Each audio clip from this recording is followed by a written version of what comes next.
Hello bachcho, let's read the question. The question is 2 liter solution of buffer mixture containing 1.0 molar monosodium phosphate ion and 1.0 molar Na2HPO4 okay is placed in two compartments 1 liter of each. Okay, her compartment में 1 liter डाला गया of an electrolytic cell. The platinum electrode are inserted in each compartment and 1.25 ampere current is passed for 965 minutes. Assuming electrolysis of only water in each compartment, what will be the pH of each compartment after passing of above charge? pK की value कितनी given है 2.15 okay और log of 7 0.85 आपको बताना है anode पर pH 3 होगा cathode पर 3 होगा एनोड पर 1.3 होगा कैथोड पर 1.3 होगा। तो सबसे पहले क्वेश्चन समझिए। क्वेश्चन में क्या है, आपके पास यहाँ पर 2 लीटर सॉल्यूशन है बफर का ओके और यहाँ पर आपका एक इलेक्ट्रोलिटिक सेल है, यहाँ पर मान लीजिए एनोड है तो यहाँ पर एक कैथोड ओके। तो हर कंपार्टमेंट में 1 लीटर सॉल्यूशन डाल दिया गया, मतलब यहाँ पर भी आपने 1 लीटर डाल दिया और यहाँ पर भी आपने 1 लीटर डाल दिया, ठीक है। और 1 लीटर के अंदर क्या है 1 मोलर ओके NaH2PO4 NaH2PO4। अगर ये एसिड है तो इसका कॉन्जुगेट बेस क्या होगा, अगर ये H पॉजिटिव डोनेट कर देगा तो देखिए यहाँ पर बनेगा HPO4 नेगेटिव, राइट ओके। यानी कि 2 नेगेटिव, यानी कि यहाँ पर Na2HPO4 2 नेगेटिव, ये आपका एसिड है और ये आपका एसिड का कॉन्जुगेट बेस है, राइट। ये भी आपका 1 मोलर है। तो दिख रहा क्या होगा आपको, ये एक एसिडिक बफर का एग्जांपल है ओके। सेम आपका एनोड में भी सेम कंपोजिशन है क्योंकि सॉल्यूशन तो सेम था। पीएच हमें पता है बफर का दिया जाता है pH is equal to pK plus log of salt of n by acid. Salt जिसमें आपका कॉन्जुगेट एसिड है, सॉरी कॉन्जुगेट बेस है यानी HPO4 नेगेटिव की कंसंट्रेशन डिवाइड बाय एसिड की कंसंट्रेशन H2PO4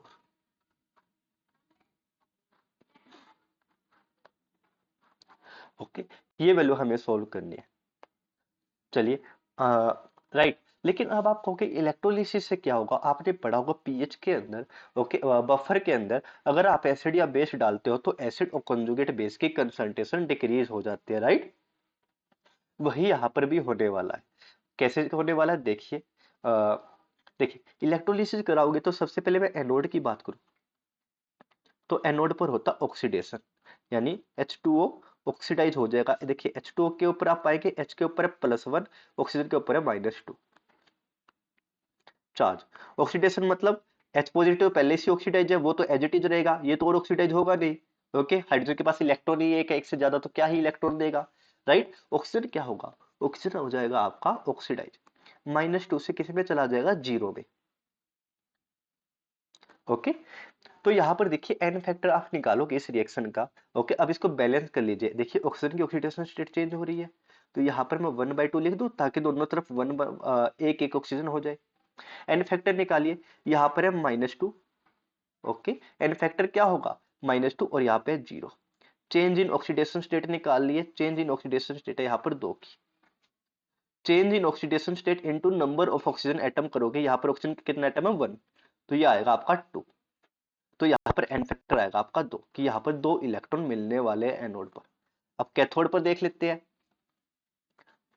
देखिए अगर मैं कैथोड की बात करूं हमें पता है, देखिए H2O को आप कैसे लिख सकते हो, H2O को आप ऐसा लिख सकते हो समझने के लिए H पॉजिटिव और OH नेगेटिव ओके। तो यहाँ पर क्या होगा OH नेगेटिव तो एज इट इज रहेगा ओके। 2H पॉजिटिव लिखिए इसको, ठीक है। कैथोड पर होता है रिडक्शन, OH तो पहले से रिड्यूस है तो H पॉजिटिव किस में कन्वर्ट हो जाएगा H2 गैस में ओके। OH नेगेटिव तो एज इट इज रहेगा और H पॉजिटिव किस में कन्वर्ट हो जाएगा H2 में। तो आप इस रिएक्शन को ऐसे समझ सकते हो कि H2O बना था H पॉजिटिव और OH नेगेटिव से, H पॉजिटिव तो ऐसे रहा, OH नेगेटिव से H2 मिल गया ओके।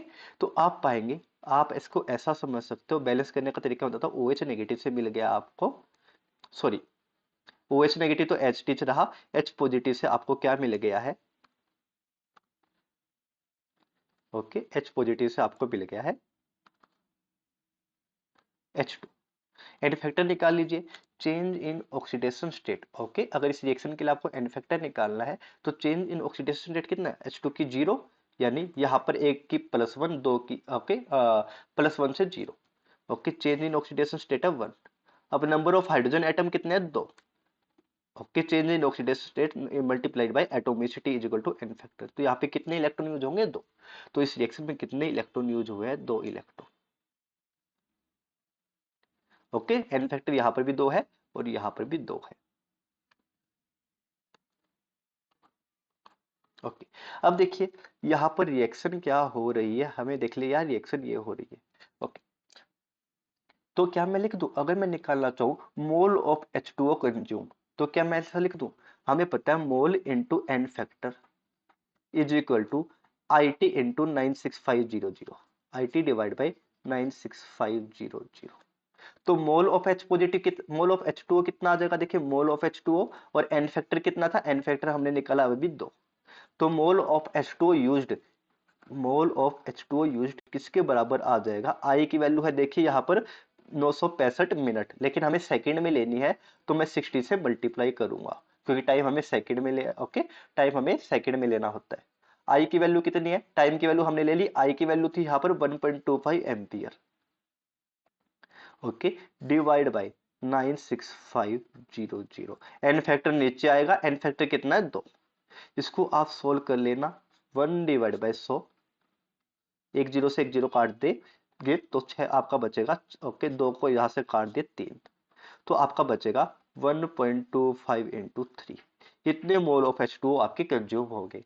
तो देखिए अगर एक मोल H2O कंज्यूम होगा तो 2 मोल ऑफ H पॉजिटिव बनेंगे, मुझे H पॉजिटिव ही निकालना है इस रिएक्शन में कितने बनने वाले हैं।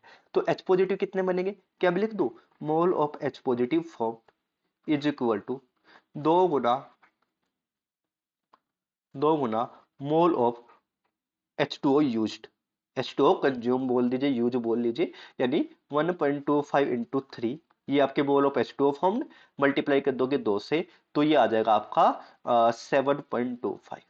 ओके, यानी इतने मोल H पॉजिटिव आपके बनने वाले हैं। और यहाँ पर वॉल्यूम 1 है तो मोल किसके बराबर आ जाएगा, मोलैरिटी के। मोलैरिटी क्या होता है, number of mole divided by volume in litre. Okay, तो इतने मोलर H पॉजिटिव आपको मिलने वाले हैं।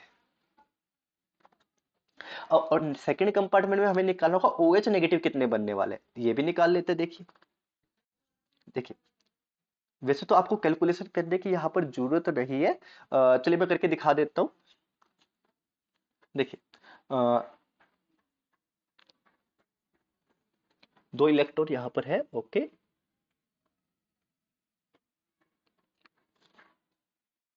देखिए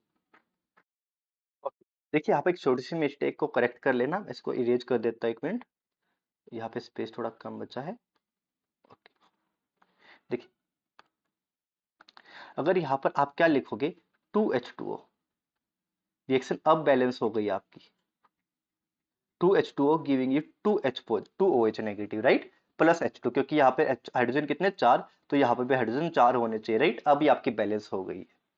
तो अब दोबारा से आपको निकालना OH नेगेटिव कितने बनेंगे, तो हमने निकाल लिया है। देखिए हमने क्या निकाला है, हमने निकाला है अगर 1 मोल H2 बनता है तो यहाँ पर 2 मोल OH नेगेटिव बनेंगे राइट।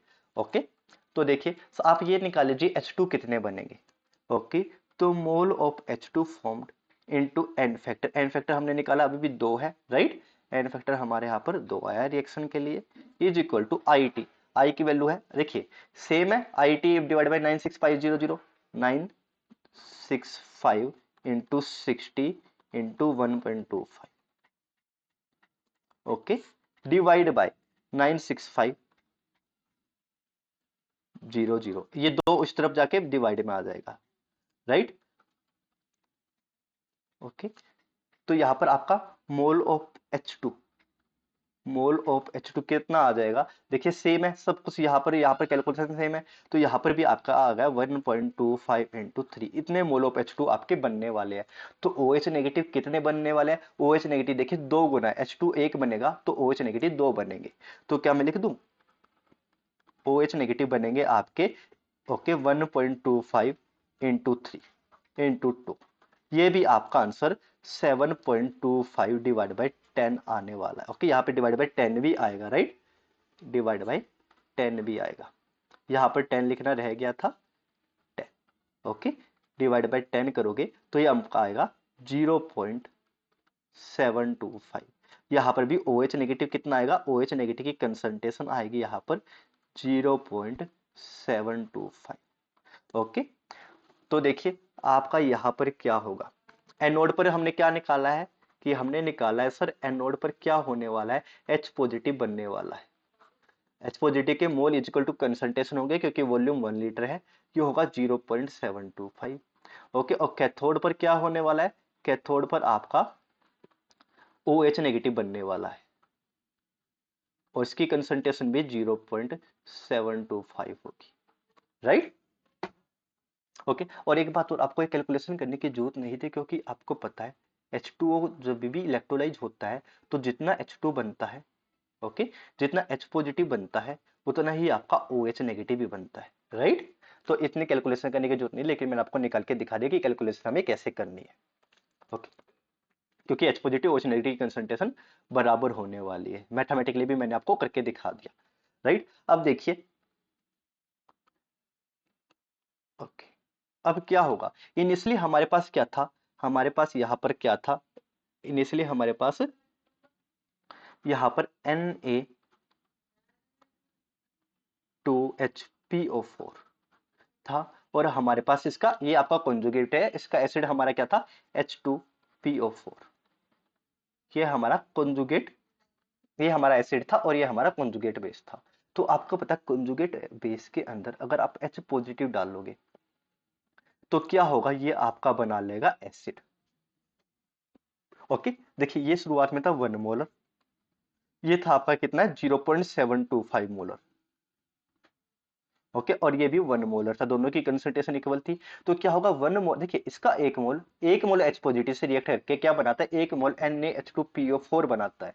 तो इसका क्या होगा, 1 में से 0.725 रिएक्ट कर लेगा क्योंकि ये लिमिटिंग रिएजेंट है, ये आपका बचेगा 0.25 और ये आपका कितना बन जाएगा, 1 मोलर तो था ही, प्लस में 0.725 और बन जाएगा, यानी आपका बन जाएगा 1.725। क्लियर। ओके, कैथोड पर क्या हो रहा है, OH नेगेटिव बनना है। देखिए OH नेगेटिव क्या करेगा, एसिड के साथ रिएक्शन करके सोल्ट बनाएगा, राइट।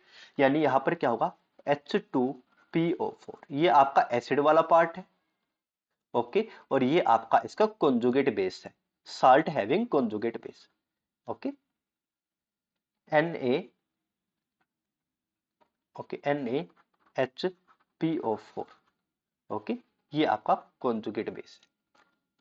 तो क्या होगा, OH नेगेटिव इससे H पॉजिटिव ले लेगा, OH नेगेटिव यहाँ से H पॉजिटिव लेगा और आपको यहाँ पर क्या मिल जाएगा, सोल्ट मिल जाएगा, उल्टी रिएक्शन होगी जस्ट। ओके, तो ये आपका कितना था, ये आपका 1 मोलर था और ये भी आपका 1 मोलर था इनिशियली, और ये आपका कितना बना था 0.725।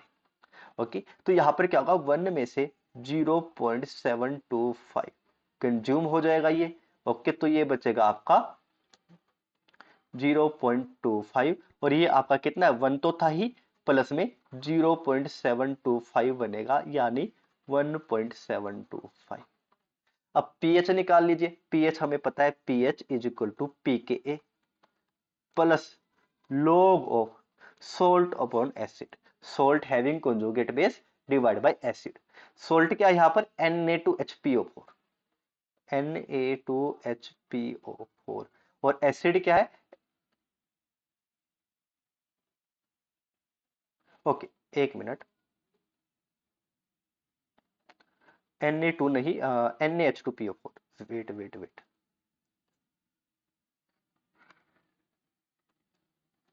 NaH2PO4 और सोल्ट क्या है, Na2HPO4।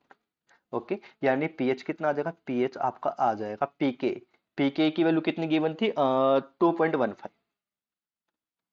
प्लस में लॉग कर दो किसका, सोल्ट अपॉन एसिड का। सोल्ट क्या है, देखिए सोल्ट की कंसंट्रेशन कितनी है, 1.725। ओके, सोल्ट की कंसंट्रेशन कितनी है, NaH2, ओके सर ये उल्टा लिखा गया है, पहले सही था, एक मिनट,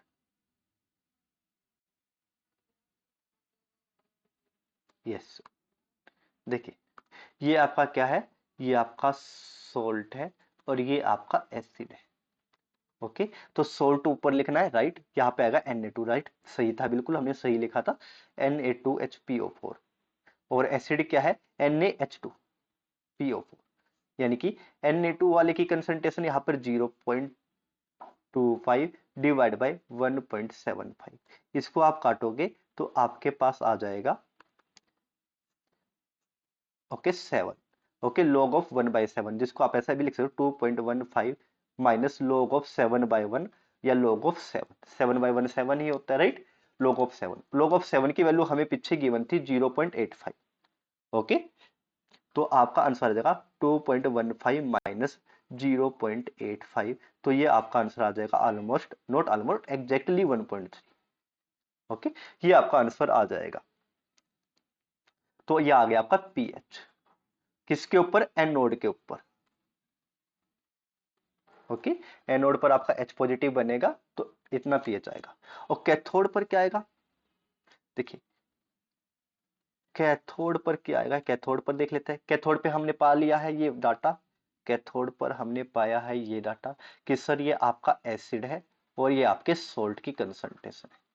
तो सेम आपका pH is equal to pKa यानी 2.15 plus log of salt upon acid.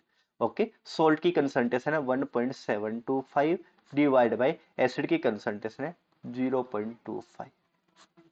Okay, इसको आप काटोगे 7, तो यहाँ पर पीएच आपका आ जाएगा 2.15 प्लस में log ऑफ 7।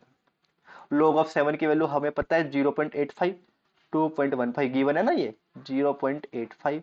ओके, इसको आप सम करोगे तो आपकी वैल्यू आ जाएगी 3, यानी कैथोड पर पीएच कितना है 3। तो आपका आंसर क्या आ जाएगा, देखिए आपका आंसर आ जाएगा कि सर एनोड पर होगी आपकी 1.3 और कैथोड पर होगी 3। ओके, और देखिए इसका लॉजिक भी मैं आपको बताता हूँ, आपको ज्यादा दिमाग नहीं लगाना है। तो आप देख सकते हो कि सर कैथोड पर क्या होने वाला है, कैथोड पर आपका OH नेगेटिव बनने वाला है, तो डेफिनेटली आपका पीएच इंक्रीज होगा, ठीक है। ओके, और एनोड पर क्या बनने वाला है, H पॉजिटिव बनने वाला है, यानी कि यहाँ पर आपका पीएच क्या होगा, डिक्रीज होगा, right. Hope you understand well. Option number C and option number B are correct.